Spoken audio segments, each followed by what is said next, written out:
2026 সালের শুরুর দিকে ওমান সরকারের পক্ষ থেকে বাংলাদেশিদের জন্য ভিসা পুনরায় চালুর ব্যাপারে অত্যন্ত ইতিবাচক ঘোষণা এসেছে। 2023 সাল থেকে বন্ধ থাকা এই ভিসা প্রক্রিয়া এখন খোলার পথে। সাম্প্রতিক আপডেট অনুযায়ী বিস্তারিত তথ্য নিচে দেওয়া হলো। ওমান ভিসা 2026-এর সর্বশেষ আপডেট। 2 মাসের মধ্যে চালুর আশ্বাস।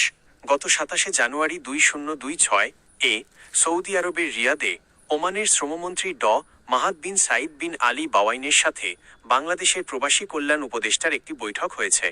সেখানে ওমান সরকার আশ্বাস দিয়েছে যে আগামী 2 মাসের মধ্যে, অর্থাৎ মার্চের শেষ বা এপ্রিলের মধ্যে বাংলাদেশিদের জন্য নতুন ওয়ার্ক ভিসা ইস্যু করা শুরু হবে। কেন বন্ধ ছিল?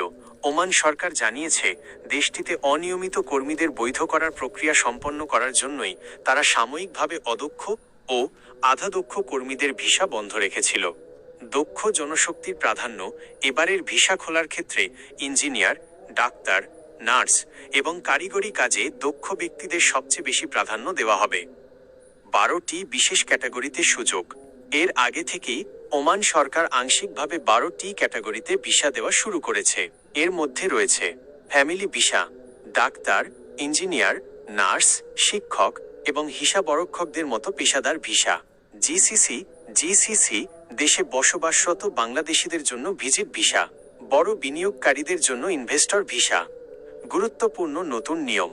এবার থেকে ওমান যেতে হলে কিছু নতুন নিয়ম কঠোরভাবে পালন করতে হতে পারে।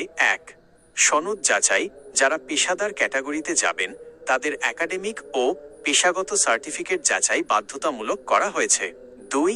নিবন্ধিত এজেন্সি। শুধুমাত্র অনুমোদিত এবং বৈধ রিক্রুটিং এজেন্সির মাধ্যমেই ওমানের ওয়ার্ক পারমিটের জন্য আবেদন করতে বলা হয়েছে। পরামর্শ: ওমান যাওয়ার ক্ষেত্রে কোনো দালালের হাতে টাকা দেওয়ার আগে অবশ্যই নিশ্চিত হয়ে নিন যে আপনার ভিসাটি কোন ক্যাটাগরির। ওয়ার্ক ভিসা পুরোদমে চালু হতে আরও কয়েক সপ্তাহ সময় লাগতে পারে, তাই সরকারি ঘোষণার দিকে খেয়াল রাখুন। আপনি কি বিশেষ কোনো কাজের, যেমন কনস্ট্রাকশন বা টেকনিক্যাল জন্য ওমান যাওয়ার কথা ভাবছেন?